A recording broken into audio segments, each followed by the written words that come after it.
Welcome, everybody, to Demo Days, the show where we ask vendors tough questions while they demo their products and platforms. I'm Steve Taylor, your host. Today, I'm joined by Kevin and Narain from Telivy. Narain, welcome. How are you, sir? I'm doing well. How about yourself? I'm doing well. I hope I'm not butchering your name, man. I No, no, you got it. Yeah, it's Rain with All the right, NA in great, front, so you got it. wonderful, wonderful. All right, so why don't you guys tell me a little bit about yourselves? Because you might be well known in the cybersecurity field, but I think in the MSP industry, you're still relatively unknown, or at least to Yeah. me.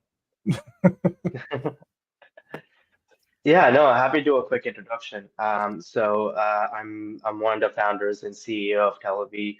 I started out my career as an engineer at IBM's Cloud and Security division. There, most recently, I was a technical lead at Hippo Risk Management Solutions. I was leading the underwriting and risk management practices there from a technical end. So applying to use a lot of those, kind of learnings there from what we have seen in cloud and such into the MSP industry and build as much modern tools as possible and build the product that we've seen a lot from Silicon Valley area. So we're trying to bring a lot of that expertise into the MSP space. Excellent, Kevin. How about you? Any cool background you want to share? Sure. Yeah. Thanks, Steve. Yeah. So my name is Kevin Ishizu. I have 30 plus years in the insurance industry. So started placing products like cyber insurance, technology, errors and emissions coverage before the products existed. Worked on drafting policy language, commercializing those products. And I've always been interested in kind of that confluence between cybersecurity, using cybersecurity in underwriting, but also as kind of a win-win where we could actually help through the underwriting process a small to mid-sized company understand their risks and vulnerabilities. So I took that to the last maybe 7, 8 years of my career. I've been consulting in the insurance technology space, where a couple of the companies that I was consulting for have actually become unicorns, and we're very hopeful that Telie is on its way to doing just that. That is so cool. So both of you have background with insurance. And Televy does cybersecurity auditing, which I hear insurance guys are really starting to enjoy those cybersecurity audits. So that makes sense. So tell me a little bit about what Televy does, because I kind of gave a little hint for auditing, but I'm sure it's a little more detailed than we do auditing, right? Yeah, I mean, essentially, we are a cyber risk discovery and monitoring solution that's built specifically for MSPs. We do believe we find the broadest array of risk discovery on the market and the most flexible deployment options that we can offer that MSPs can use to fit their sales process, QBR process, or whatever the needs of their customers is. So all you have to do is just deploy one agent and you're able to find multiple information about the inventory of your assets, devices, data, PII information, user accounts. We're able to put all those together into one dashboard and give you exactly what the gap is, what is protected, what is not protected, and how you can essentially fill that gap so that you can increase your security posture. Very cool. Kevin, I believe you've got some more information lined up for us. Yeah, absolutely. We've got kind of a quick slide deck. I hate going through slide decks and boring folks over those. But we'll walk you through a quick slide deck. It just kind of highlights the three products that we have and focuses on one, which is really kind of, we call it top of funnel or a lead generation engine. And then for the other two products, the demo, I think, is a little bit more favorable for that. So I'm going to go fairly quickly through the slide deck. We are Televy. We mentioned already, Narain and I, where we're coming from, but you can see where the rest of the team and the pedigree of engineers and cybersecurity professionals that have helped us build this product. You can see a handful of the MSPs that we have. I think as of last week, we're now at 150 MSPs. So that was about 5 new clients per week that we've added. And here are some of the challenges that Narain just mentioned that we're really solving for. So it's that lead generation top of funnel. We see and hear a lot of MSPs really struggle with this. I think that's why there's a lot of great consortiums like Channel Program that can really help give creative ideas, products to help MSPs with that process. Narain mentioned, excuse me, the automation of the risk assessment process. And then kind of on the bottom there, kind of how we're helping folks with monitoring and surveillance. That product's actually in beta, but we'll show you where we're at right now and how we're integrating some of our current MSPs. We really wanted to understand the sales challenges that MSPs have. And we really found a distinction between, having these blockers and the MSP that maybe uses generic statistics, to convince somebody that, hey, you're at risk, do business with us, versus looking at specific risk insights early in that process, early in the sales process. And here's some of the critical findings that we've discovered through running over 2,500 risk assessments. And I don't need to read through these. I think, your community can see these, but, 4.5 years, the average for a critical vulnerability to be addressed, 742, almost 750 critical vulnerabilities within the enterprise that we're scanning. I think that bottom one, nearly 40% of companies have over $100,000 of PII on their various endpoints. And we're discovering all of these through the use of our tool, but that's pretty shocking. So I think if you ask most SMBs, what is your materiality threshold? What could you survive in an extraordinary event? And 100,000 is going to be double, triple, quadruple what that number is going to be. Thank you to all the folks in Channel Program. We're now a back-to-back award winner. And as Narain mentioned, we really see ourselves as finding the broadest array of risk discovery with really easy and flexible deployment. And we'll talk about the benefits of that in just a second. So our three kind of products, lead generation, risk discovery, and the risk monitoring. The lead generation and why that's really interesting today. We allow our MSP partners to run unlimited external scans on prospects and leads. They can also do it on customers. A lot of folks are doing that. One of the larger MSPs that you saw in our tombstone runs those at a very high frequency on their entire client base, just to see whether or not new external vulnerabilities, open ports, exposed databases, misconfiguration of security settings after maybe patching and things like that. But from a prospecting perspective, we see a lot more traditional industries, and I'm going to caveat this, rightfully or wrongfully, using an external scanner. So we already know the cyber insurance industry. One of the companies that I was consulting for that's now unicorn status incorporates an external scan as part of their underwriting, and most do. Tech, errors and emissions, but also now professional liability, right? Because underwriters now understand that one of the biggest risks to professional liability is privacy and breaches of confidentiality. And a lawyer's malpractice policy is going to pay that lawsuit and that claim. They're not going to pay the cyber stuff, the kind of the remediation, the forensics, the credit monitoring. They're not going to pay for all that stuff, but they're going to pay for that privacy lawsuit. And so they need to understand the digital means for that data to be susceptible. We see that lending facilities, I think there's a statistic out there. I don't know if I firmly believe it. Steve, maybe you have more background on this, but there was an article a couple of years back that said 60% of companies in the SMB will be out of business in 6 months to 12 months after material breach.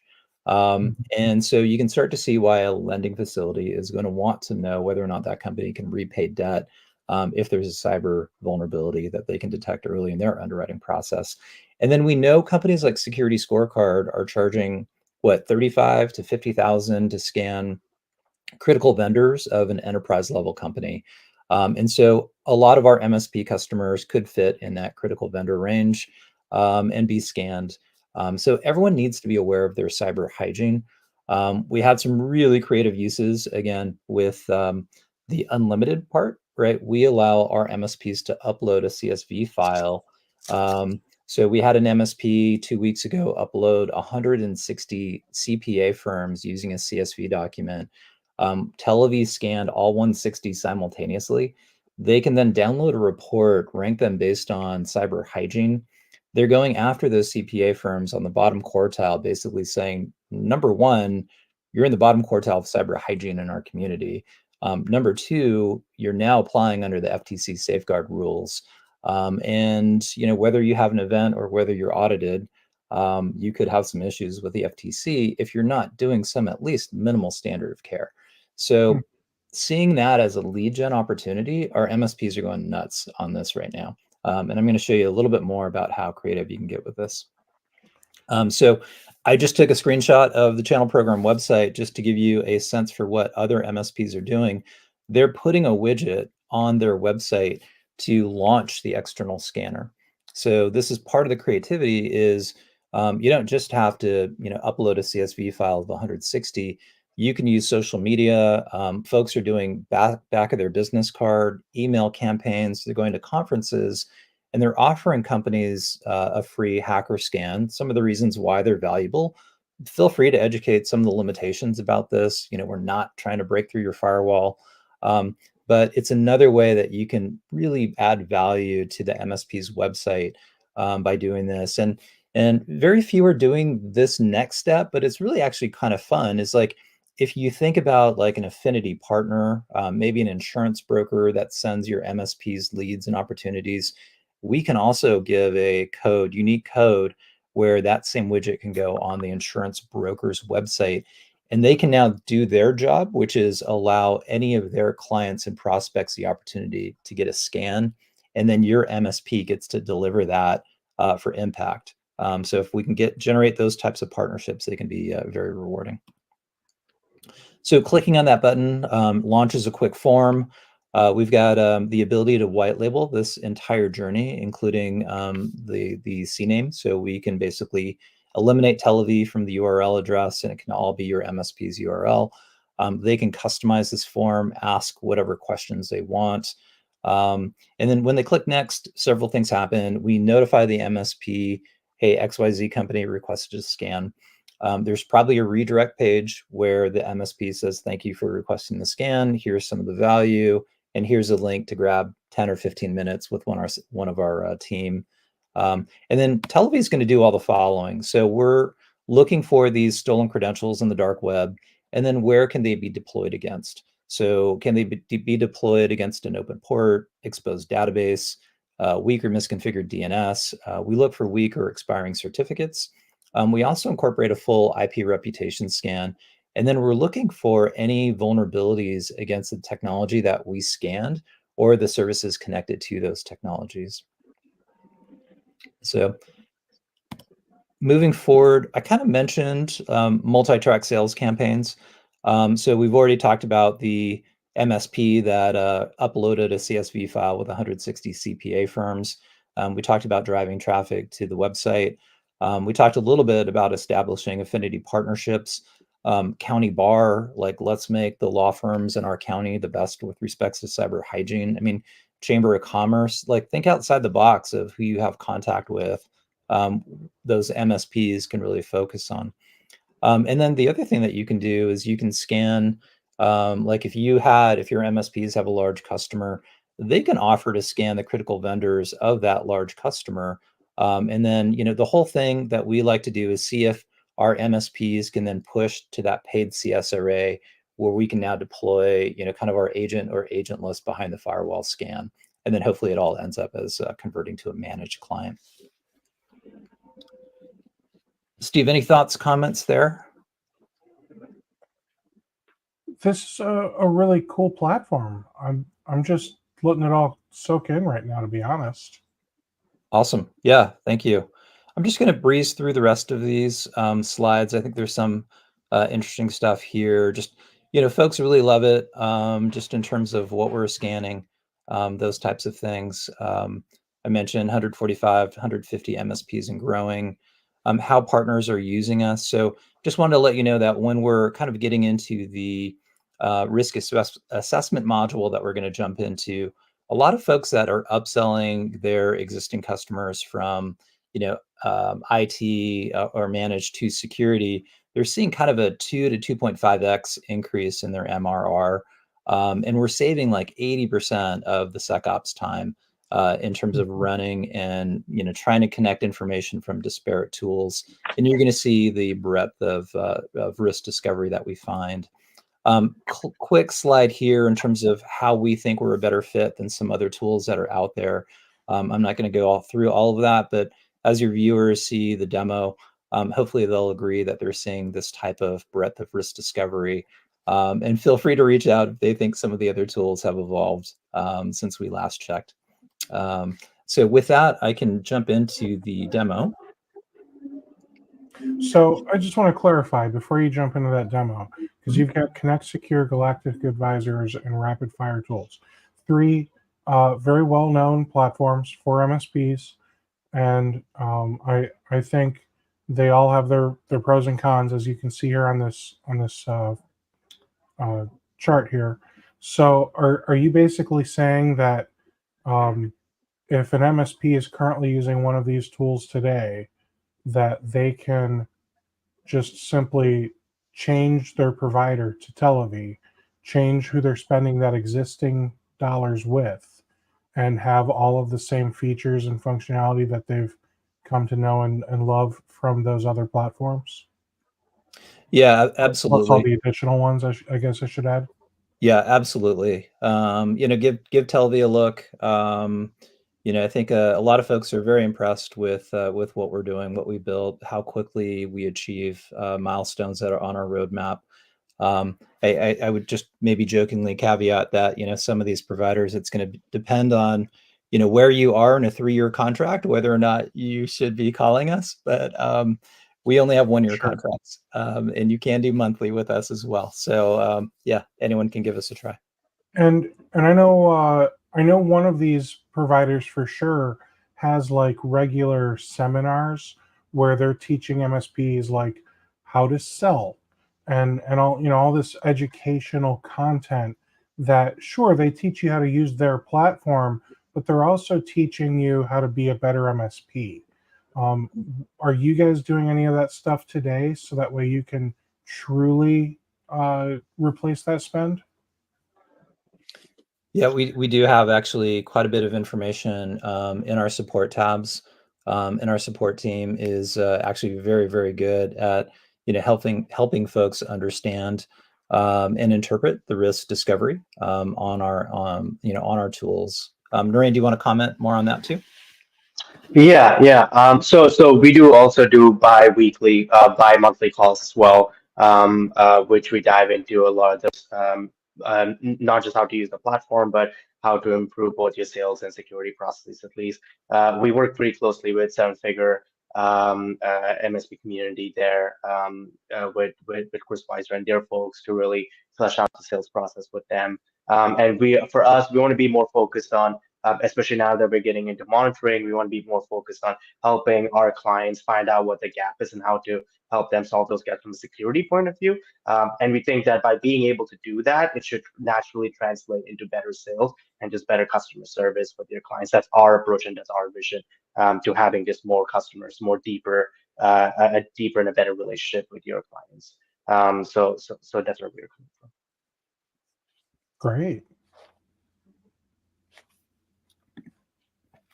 So let's see, jumping into the demo. So I just wanted to show you just really quickly on share this tab.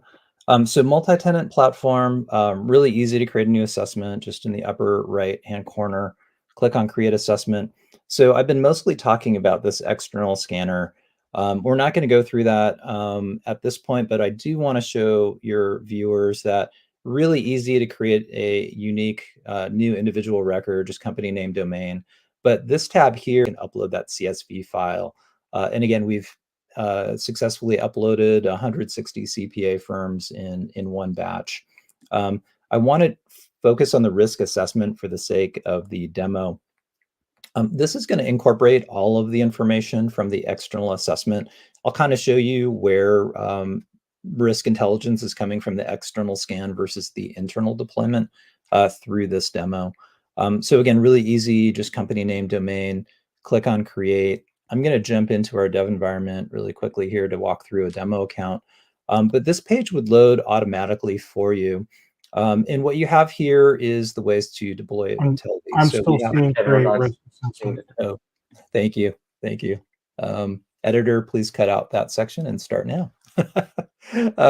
So here's the configuration tab that loads automatically once you create a new record.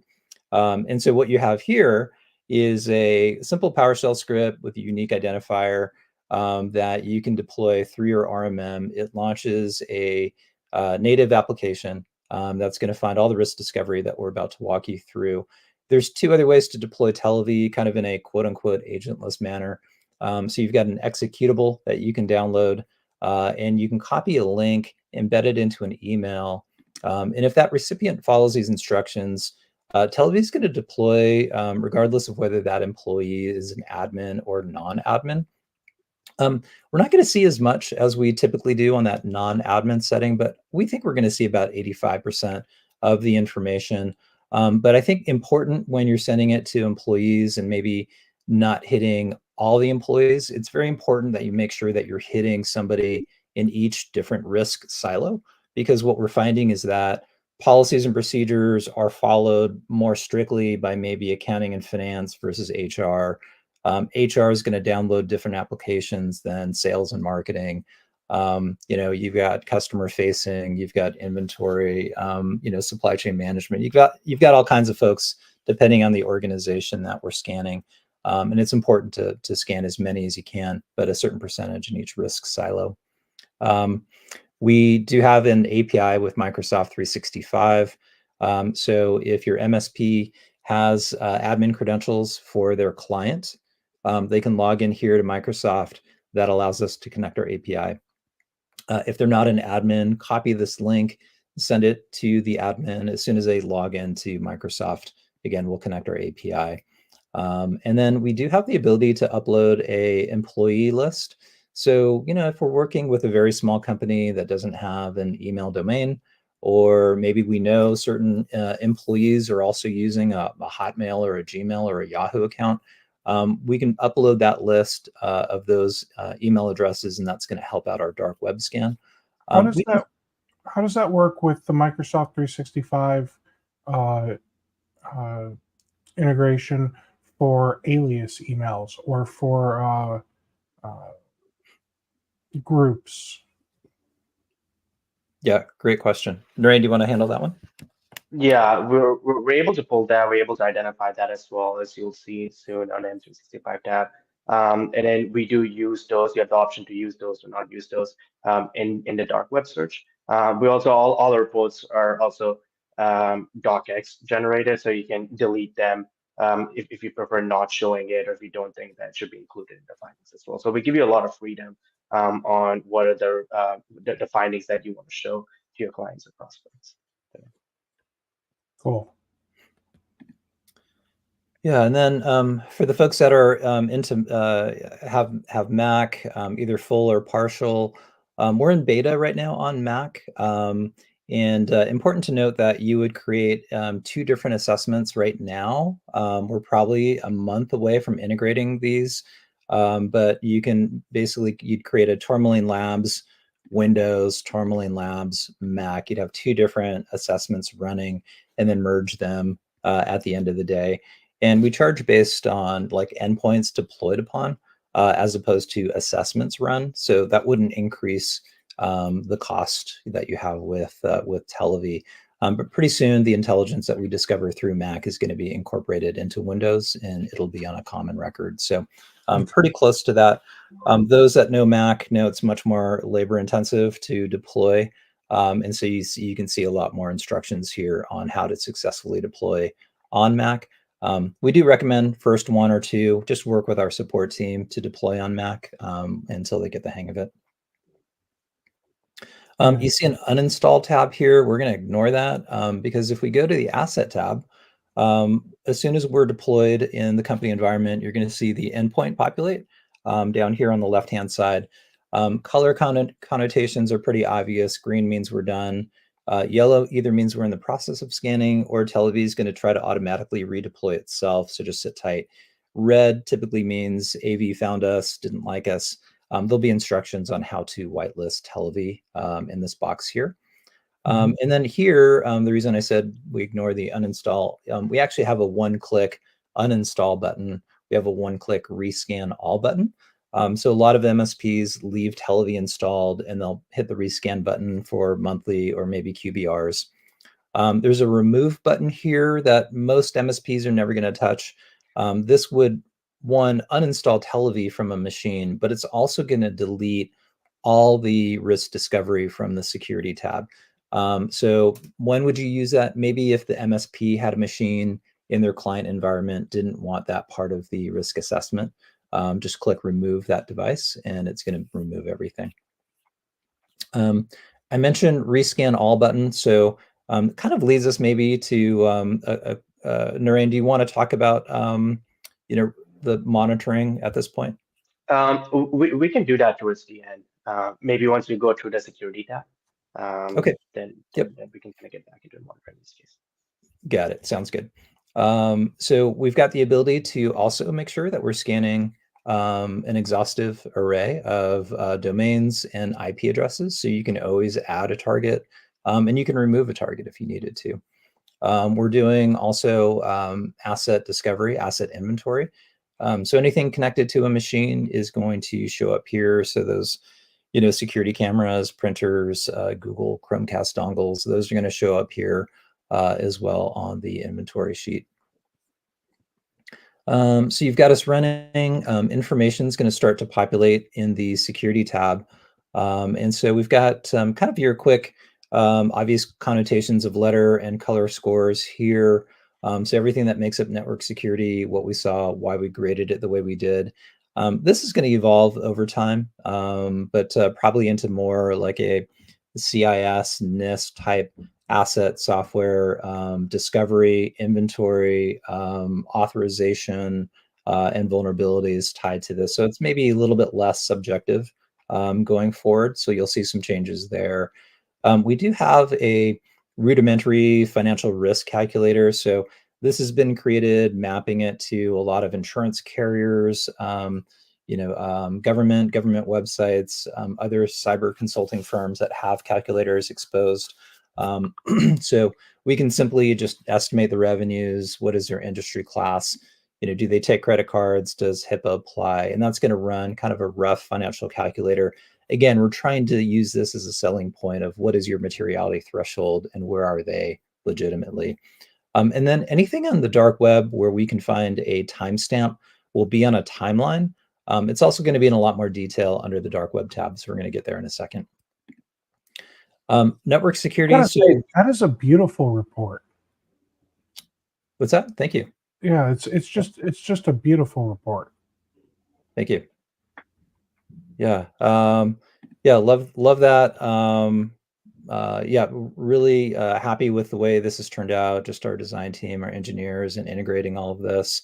Hopefully what you see is a lot of useful charts and graphs along the way that our MSPs will, take screenshots of and add it to their CSRA, or they'll add some more detail to the one that you can print out through our platform.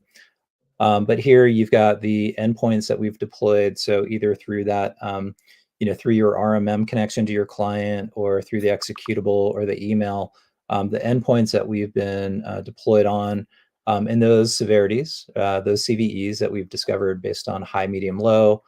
We can click on details and we can see the list of, again, we can sort by high, medium, low on that endpoint. And we can see it's a combination of third-party applications that they've downloaded into the corporate environment, things that have to do with their technology stack as well. We can click on these and see the description of what the problem is, the severity score being quite high, and a link to NIST to learn more about the issue. So that's all there for the MSPs.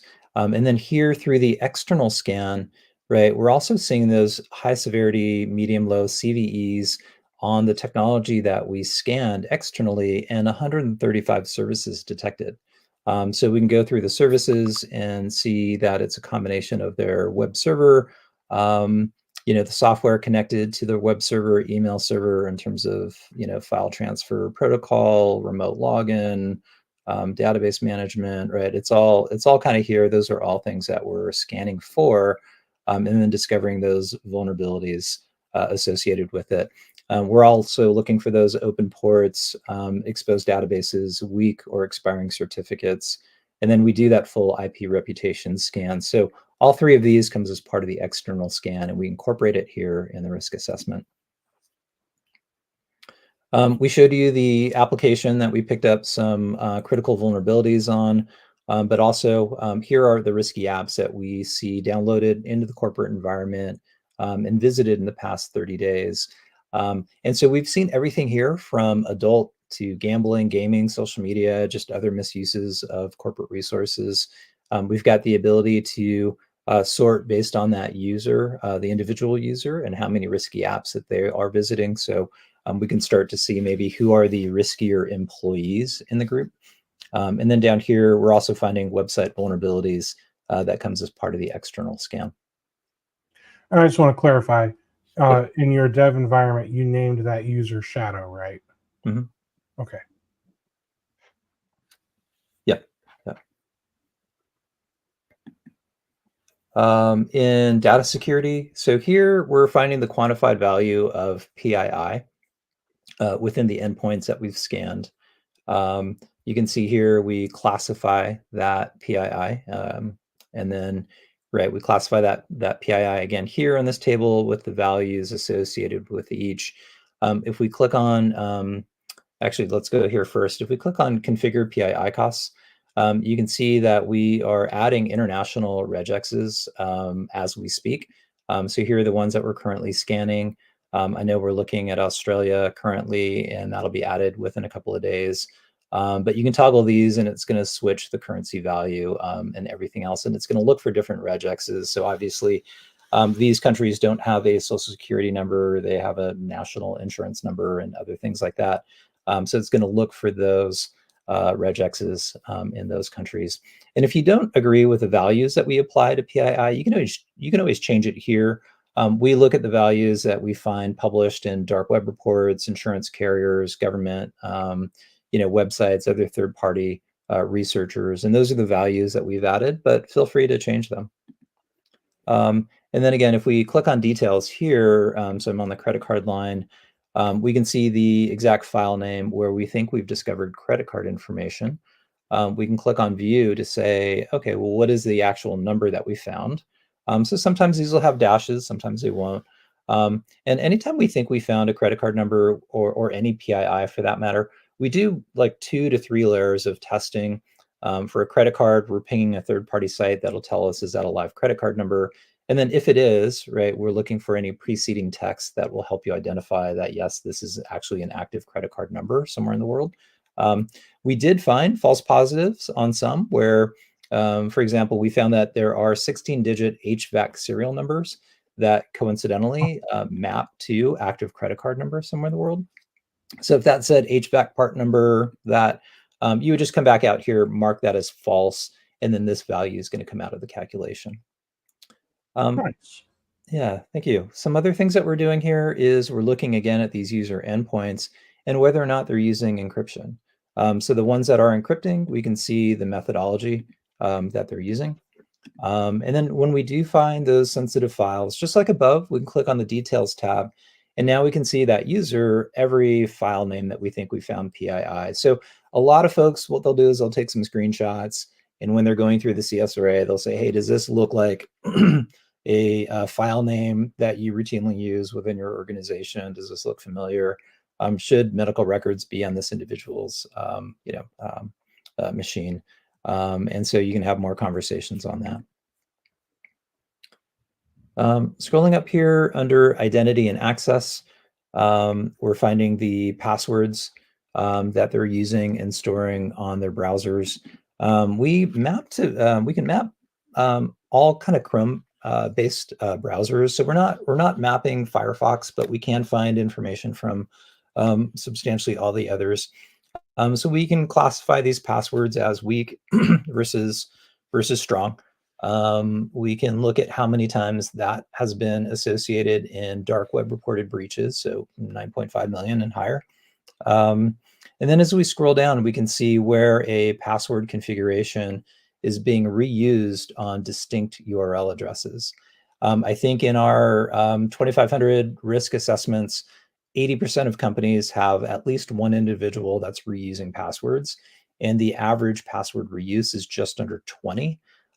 I've seen the same password reused on over 350 unique URL addresses, which is mind-blowing. But when you click on show all for that individual password, it's going to filter this table for that password. And then you can take a screenshot of all the distinct URL addresses that they're using it on.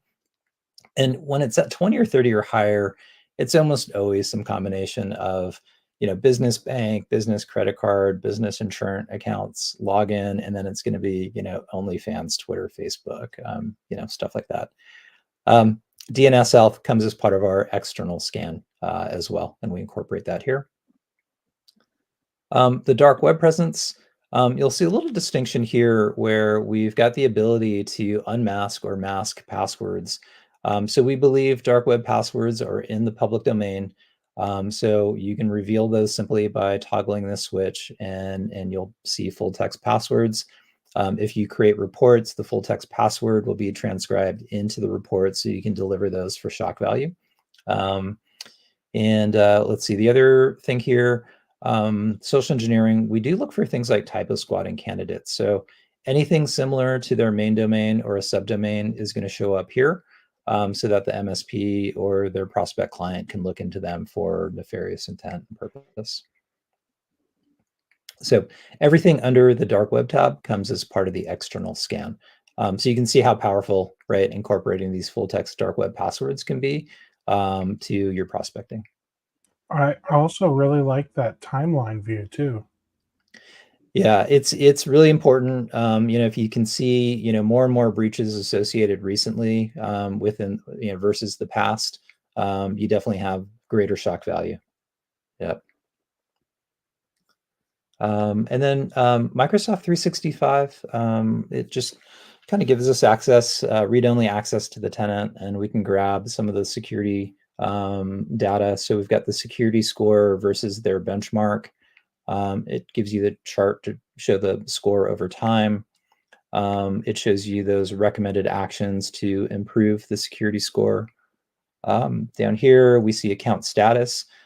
So are these users, using MFA?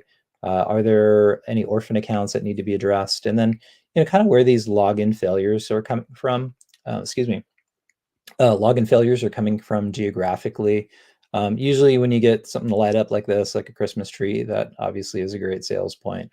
And then you've got some charts and graphs down here that also can help understand the impact that there's more failed login attempts coming in from internationally than successful user logins domestically.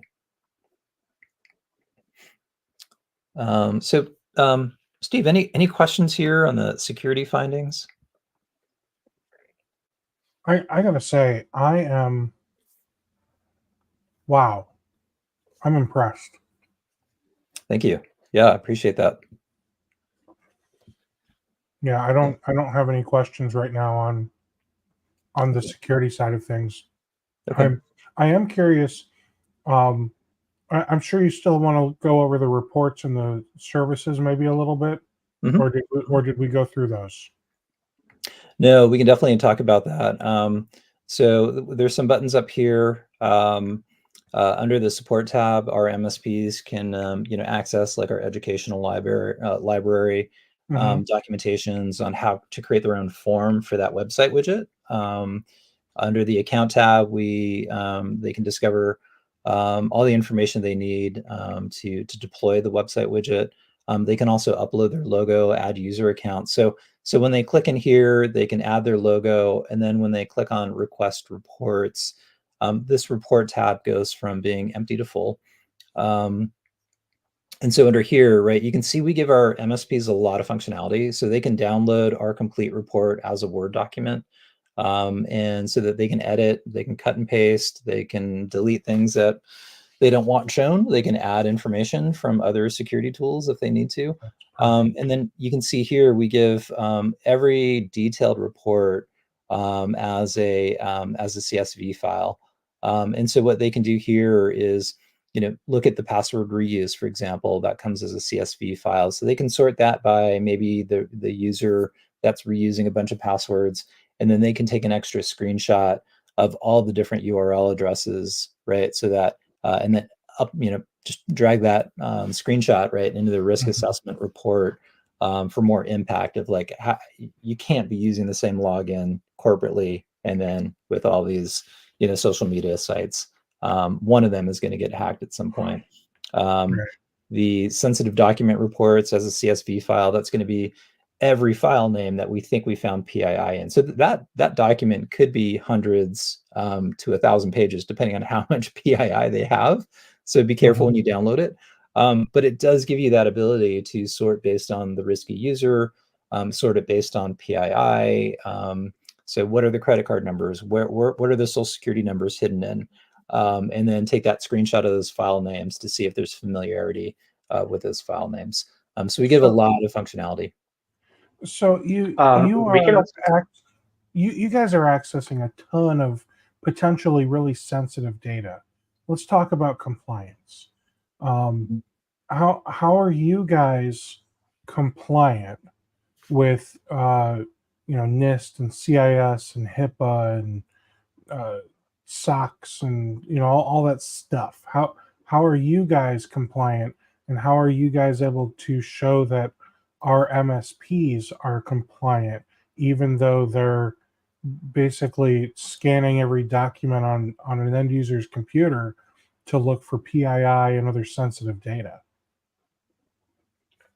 Yeah, I mean, so we take our security really seriously from an engineering point of view. We follow all best practices in terms of storing all the code in our cloud, turning MFA on for all our access points, having good endpoint security internally.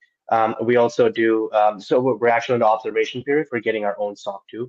So we should be fully compliant there by the end of the year, and we'll be branching out to other compliance certifications there as well. Okay.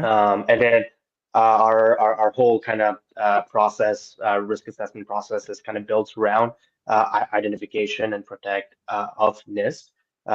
So we take that, we implement a lot of that in-house seriously, but we also make sure that our MSPs can take a lot of that information and be able to find out what the exact gap is and make sure that they themselves are compliant with those procedures. Great. Yeah, and there are just a couple of things around. Kevin, maybe quickly we can just show the PDF report and then getting into monitoring. It could be good ways to kind of end it. Yeah, absolutely. And keep in mind that there are also reports that can be generated for the external scanner as well.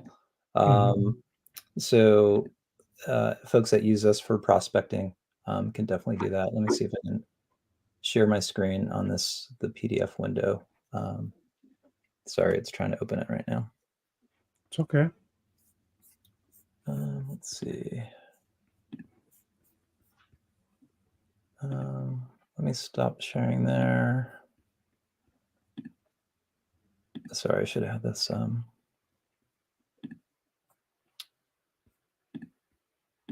Mapped out better. There we go. Okay. Can you see the report, Steve? I can. Okay. So we really try to make this as simple as possible. So we understand that our MSPs can add information to it, but we've heard a lot of complaints that reports tend to be too technical and too long, where the common SMB that our MSPs target just can't sit through it, can't understand it. So very simple letter grading that we provide, like you saw on the dashboard, the CSRA methodology that we're using, and then just some real simple things, the critical vulnerabilities.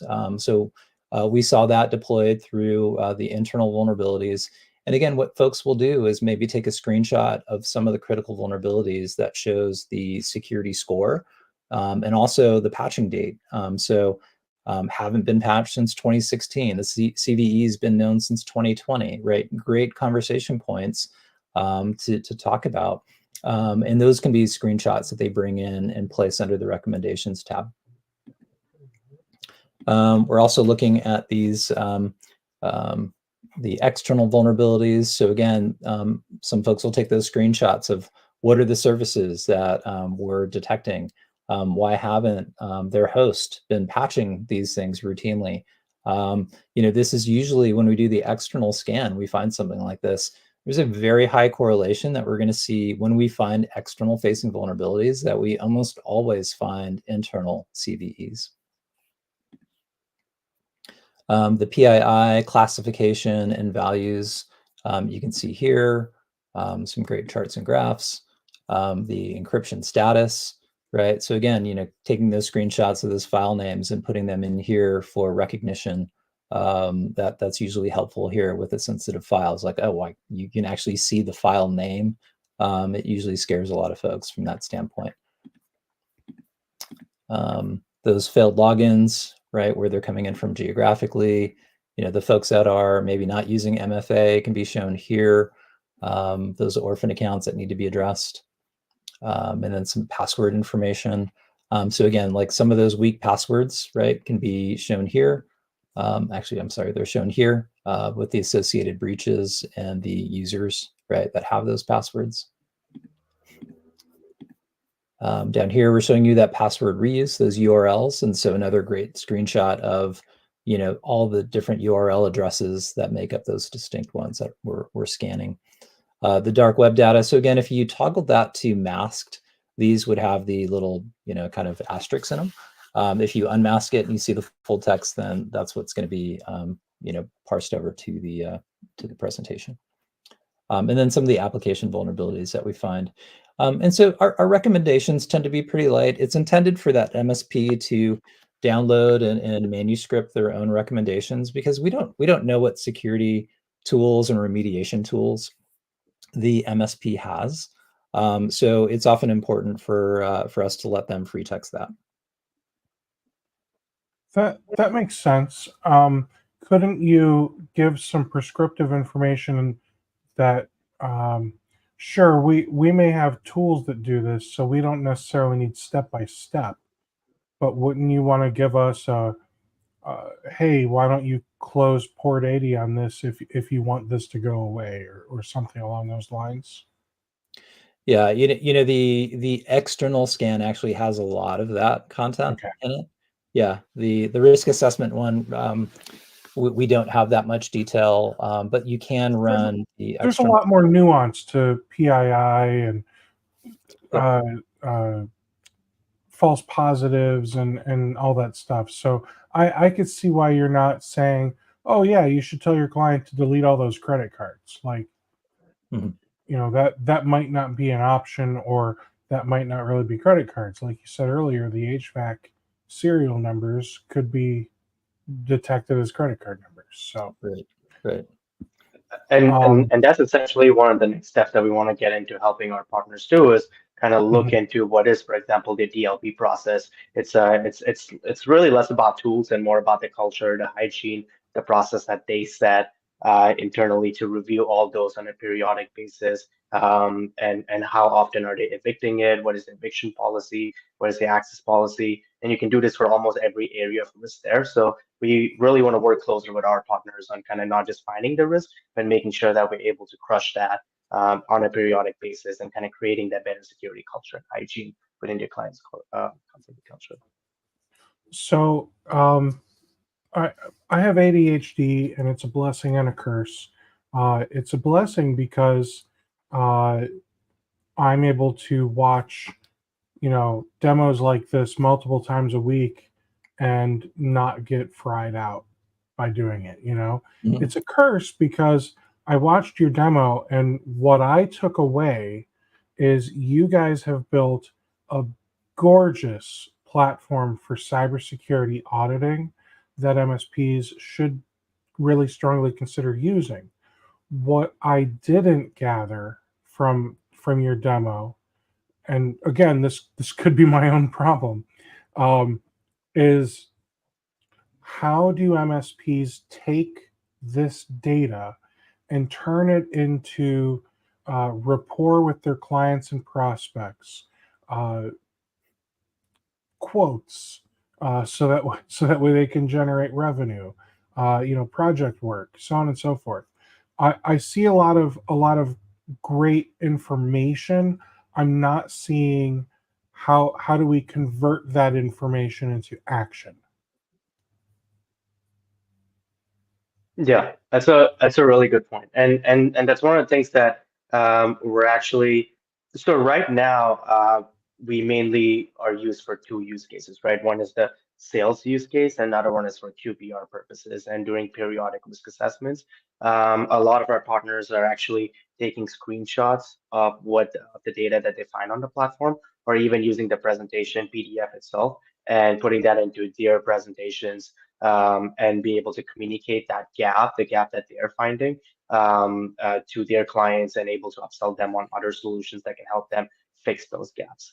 What we're slowly kind of getting into, a couple of things. One is kind of like a remediation module where it goes into basically creates tickets on what were the resolved vulnerabilities, what are the new ones, what are the unresolved vulnerabilities from the last scan that all goes around monitoring. And then those will be fed into your PSA tool. We're looking at integrations with ConnectWise into a lot of the other the RMN PSA tools there. So those are all in the roadmap. We have tons of very interesting data that now we're collecting. Now, how can we kind of give it to other systems so that it can be used in the right way for ticketing purposes, to let their customer know for QPR purposes. Those are things that we're focused on currently. Okay. How does pricing work for Televy? We basically do pricing on a endpoint tier basis. So for risk assessments, depending on the number of endpoints that you use on a monthly basis, we have a certain price for that. And then for the external scans, we call it the prospecting module. That depending on the number of users and number of scans that you want to do, we have a pricing for that as well. So it depends on multiple various things, but depending on the use case, how often your frequency of scans will be, we charge accordingly. And what are your minimums? So currently the minimum is set closer to 250, but that changes based on do you want to get into monitoring? Do you only want to use this for prospecting reasons? How many users do you have on your team? So there's multiple different variables that go into that. Sure. And the 250 is users or dollars a month? $250 per month. Perfect. Okay. So Televy, just to start out, an MSP is going to spend no less than 250 a month. They have the option to do month to month or 1 year contracts. You have the ability to use Televy both for prospecting and for existing clients to either one, just do an external scan, which is a very quick 10-minute scan, or two, they can do a full day long scan where it's a much more comprehensive scan that can look for PII and all sorts of other great things.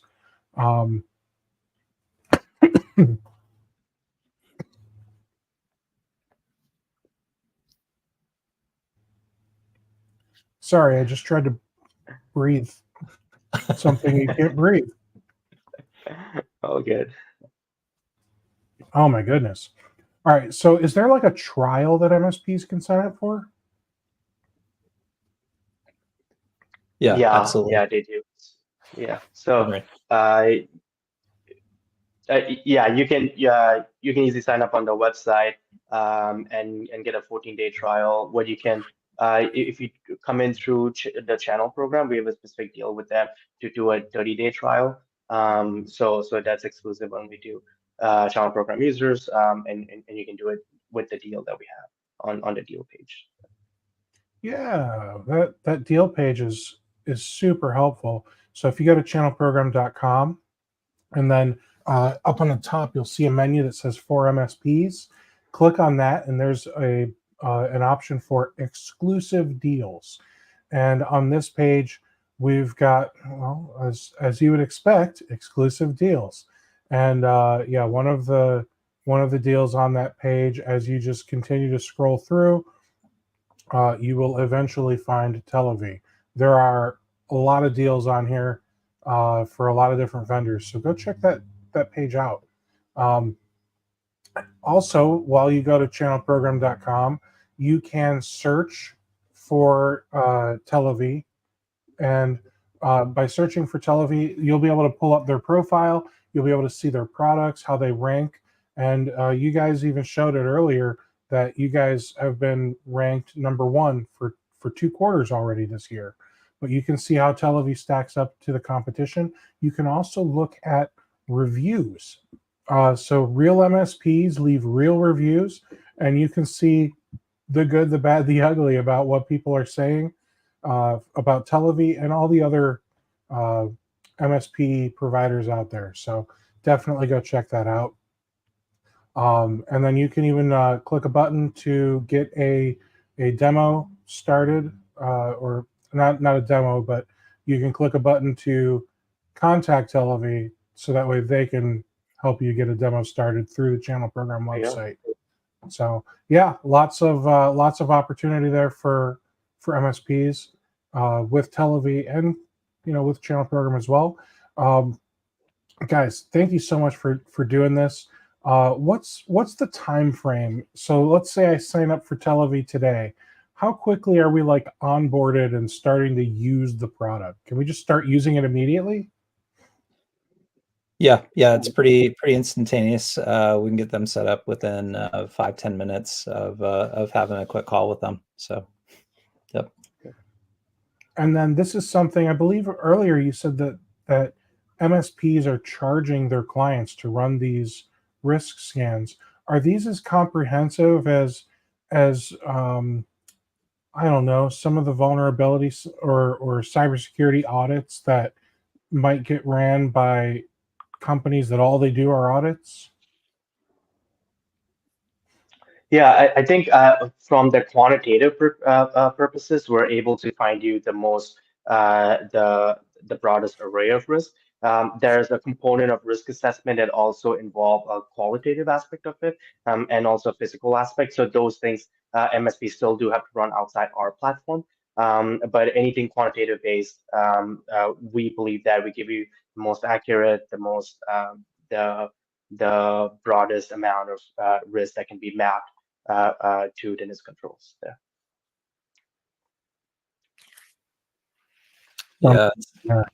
Yeah, and Steve, we're seeing a lot of recommendations right now for kind of adding that data-driven risk assessment on top of what a lot of MSPs are using, which are questionnaires, which invariably have a wide array of disparities in the answers.